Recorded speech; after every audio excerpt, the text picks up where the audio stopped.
In the vast and complex world of military operations, it is common to find standardized methods that soldiers train for throughout their lives to follow.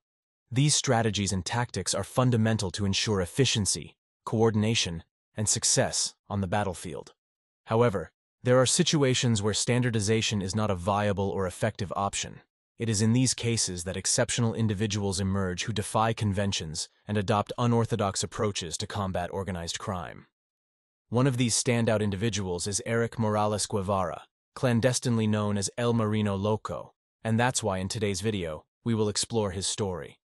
This former infantryman of the Mexican Navy has left an indelible mark on the fight against crime, not only because of his courage and skill, but also due to his bold and unconventional approach. Instead of strictly adhering to traditional methods, El Marino Loco has opted for an approach that seeks to humiliate those who pose a threat to society. The story of El Marino Loco shows us that, at times, reality can far surpass fiction. Often, we immerse ourselves in fantastical stories created by comic book publishers or in Hollywood movies, where feats are exaggerated and the drama of police operations is amplified in the name of justice. However, real life has the ability to surprise us and exceed any fiction we can imagine. The narrative, unveiled by ElSierraDigital.com in 2020, immerses us in an operation against organized crime that is not only spectacular and extravagant, but also reveals an unprecedented level of eccentricity. This compelling evidence shows how reality can be even more fascinating and surprising than any creation of the imagination. Exploring the story of Marino Loco leads us to questions and reflections on limits and conventions in the fight against crime. How much are we willing to challenge established norms to achieve justice? Can an unconventional approach be more effective than traditional methods?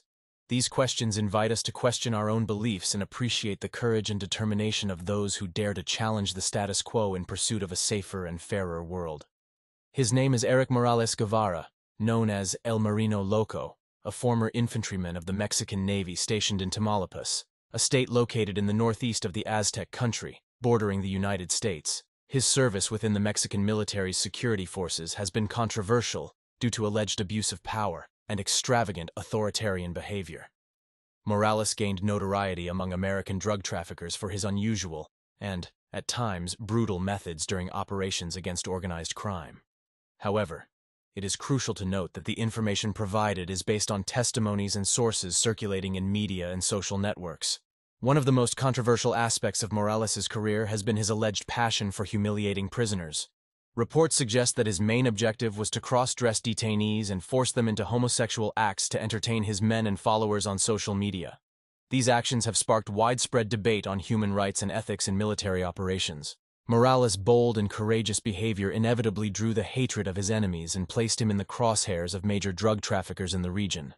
The now-deceased Comandante Toro, Julian José Loíza Salinas, leader of the powerful Gulf Cartel, offered a substantial reward for Morales' head.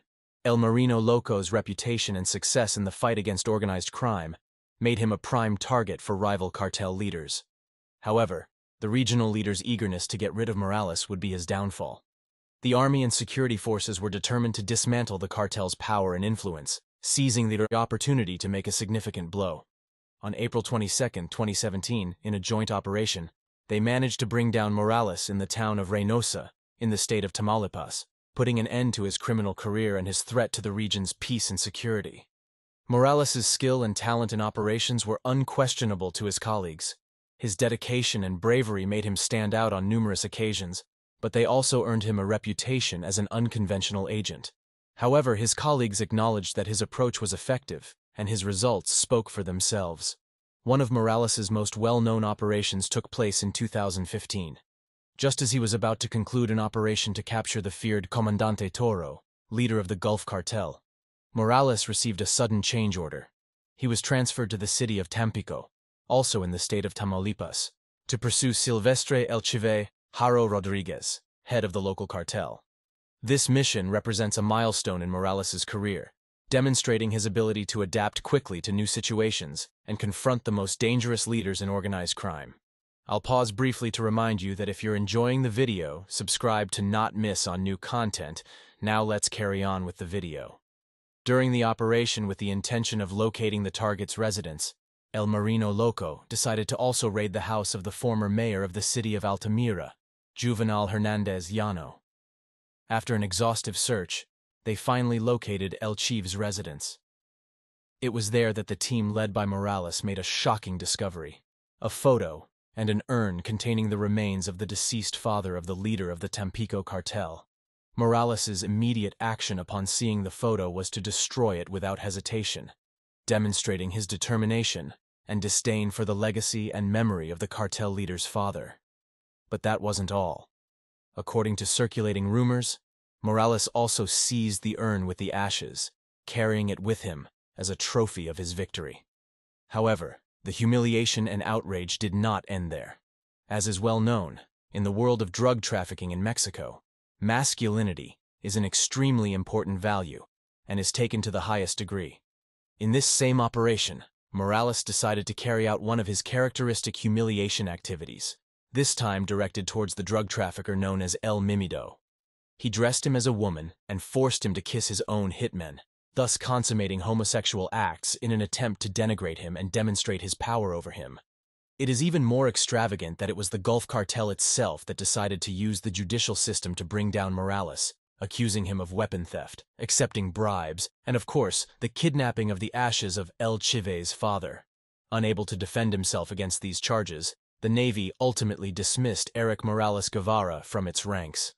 Despite all this, in recent weeks, rumors and messages via WhatsApp have emerged, claiming that El Marino Loco is collaborating with authorities in the state of Sonora to reduce the increase in criminal activity affecting this border region of the Mexican country. These rumors suggest that Morales is working together with authorities to combat crime and restore security in the area. I am already in Sonora, along with my team. None of us is a criminal, nor do we have criminal records. We are ex-military, trained and prepared for any situation. We do not agree with the position of President López Obrador or any of the Secretaries of Defense and the Navy. We do not respect their ineptitude and do not want them to intervene. Mr. Durazo, Secretary of Security and Citizen Protection in President Andrés Manuel López Obrador's cabinet, is a first-class corrupt and incompetent. Do not deceive the people anymore. Step aside and stop chasing us. We do not harm anyone who does not deserve it. We come from the south. We have already calmed problems there. Now it is our turn for the north, and then the center, says the last message attributed to the supposed Marino Loco. This message attributed to El Marino Loco expresses his discontent with the position of President López Obrador and the Secretaries of Defense and the Navy.